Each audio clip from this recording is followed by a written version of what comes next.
Today we're checking out Angry Video Game Nerd 8-Bit, and let me tell you, this demo is a blast from the past in all the best ways.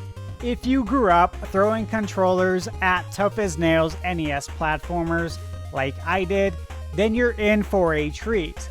This game's got epic boss battles, classic 8-bit action, and just the right amount of nerd rage to keep things interesting. Are you ready to dive into some retro madness? Let's get into it. Alright, so let's talk about the story, or rather the sheer insanity of it. Based on the demo, I honestly didn't know what the full story is going to be, but it really doesn't matter because the vibe is perfect. In one level, I literally got to beat the devil senseless before sending him back to hell, which was very enjoyable because I am not a fan at all of the devil. Then in another level, I found myself up against an army of what reminded me of T-1000 robots from Terminator, and the boss fight was this massive T-1000 that filled up the entire screen. It was chaotic in the best way possible. The over-the-top insanity is exactly what makes the Angry Video Game Nerd universe so fun. It doesn't need a deep narrative, it just needs to be crazy, and it nails that. It's really a love letter to the NES games we all grew up with. Games that made zero sense, had ridiculous plots, and were brutally difficult. And this game captures that charm perfectly. It's a pure, unapologetic video game experience. Nothing pretentious, just straightforward, wild fun. So, what exactly is Angry Video Game Nerd 8-Bit? Well, this is an action platformer developed by Retroware in collaboration with Mega Cat Studio. If those names sound familiar, they should. Retroware is known for bringing us AVGN Adventures, AVGN 2, Ass Simulation, and AVGN 1 and 2 Deluxe. They've been nailing that retro style for a while now. If you've seen some of my other reviews, I've reviewed Iron Meat from Retroware, and they have a game that I'm very excited about coming out hopefully towards the end of the year, which is the Transylvania Adventure of Simon Quest. And I am a huge Castlevania 2 Simon's Quest fan. So again, really cool company, just a big fan of everything really that Retroware's done. They also have Toxic Crusaders coming out. Tons of great games over there. And then Mega Cat Studios, on the other hand, is known for their work on Five Nights at Freddy's Into the Pit and other retro-style indie games. These two teaming up is a really good pair for retro gaming, so I'm excited about what else the game has to offer. So the premise is the nerd has to save all of gaming from a corrupted monstrosity, trying to take over every console in the world. That's right, he's not just fighting bad games, he's saving gaming itself. And to do that, he's got to blast through multiple stages inspired by retro classics, facing off against enemies from the AVGN universe, and it's packed with Easter eggs, unlockable content, and enough nerd rage to fill a power glove. This is AVGN really at its finest. Okay, let's get into the gameplay. If you are a fan of classic action platformers, you are in for a treat. AVGN 8-Bit feels like it has a little bit of everything, but most notably, it's inspired by Mega Man. Seriously, the influence is all over the place. From the stage select screen, to the type platforming, the blaster mechanics, and even the boss doors at the end of each level. The bosses themselves come complete with health bars that scream Mega Man nostalgia. And I am a huge fan of Mega Man, so this made me happy. But it's not a straight copy. It adds its own twist with zapper upgrades that you can find throughout each level. These power up your blaster, but if you get hit, your zapper power decreases a notch.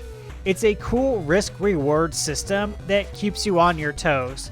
And of course, those upgrades are sometimes in hard-to-reach places that if you miss the jump, you might fall into a pit of spikes. And just like in Castlevania or Ninja Gaiden, you can find sub-weapons in the levels but from what I gathered, you can only use them once, so strategy definitely comes into play. The level design is superb. No cheap deaths, no unfair enemy placements. It's challenging but balanced with enemy attack patterns that are firm but fair. The boss fights, definitely NES tough, but absolutely doable. It's the kind of tough that makes you want to keep trying, not throw your controller through the window. The game also has 3 difficulty levels: easy, normal, and what I can only describe as hard as balls. I played on normal and it felt just right. Honestly, I'm not surprised at how well designed the game is. You can tell Retroware and MegaCat Studios know their stuff, and let's be real, there's no way AVGN himself would let a crappy game be released with his face on the cover. Let's talk about the visuals. This is pure NES nostalgia. The graphics are exactly what you'd expect from an 8-bit action platformer and from the title of the game. But there's no slowdown, no graphical glitches, just clean pixel art that stays true to the NES aesthetic. If you're like me and still fire up your NES on a regular basis, you'll appreciate just how authentic it looks and feels. It's like seeing a brand new NES game on modern hardware, and that's a beautiful thing. And then there's the music. Wow, it's that pure 8-bit chiptune goodness that instantly transports you back to the mid to late 80s. The soundtrack nails the retro vibe and perfectly complements the on-screen chaos. It's catchy, energetic, and memorable. Exactly what you want from a NES-inspired platformer. Considering this game is also coming to the NES itself, they nailed the sound design perfectly, and I can't wait to hear the music from the other levels. So, what's my verdict so far? I've got to say, I'm impressed. The levels are a blast to play, the platforming is tight, the music rocks, and the boss fights are challenging but fair. The demo alone was enough to get me hooked, and I can't wait to see what other crazy 80s inspired levels and bosses the full game will have. After previewing a ton of games recently, especially this past weekend, this one stood out the most. It feels like a true NES classic, and I mean that as the highest compliment. If the rest of the game is as good as what I played in the demo, then Angry Video Game Nerd 8-Bit is going to be one of the best retro-inspired platformers out there. I'm genuinely excited to play the full version when it drops, and speaking of the full release, it's officially scheduled to come out in Q2 2025. It'll be available digitally on PC, Nintendo Switch, PlayStation, and Xbox, so you'll have plenty of ways to play. But here's the real kicker: Limited Run Games is handling the physical versions, and they're even releasing an actual NES cartridge. Yes, a physical NES version in 2025. If you follow Limited Run Games, you know that they do have NES games from time to time, but to get a brand new NES game is cool. So this is definitely one for the collectors to keep an eye on, no doubt about it. Alright, that wraps up my first impressions of Angry Video Game Nerd 8-Bit. Now I want to hear from you. What do you think of this retro insanity? Does it remind you of the NES games you grew up raging at?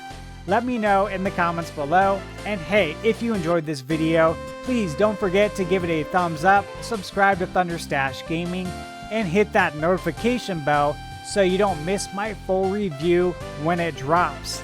Thanks for watching, and as always, remember, never too old to play video games.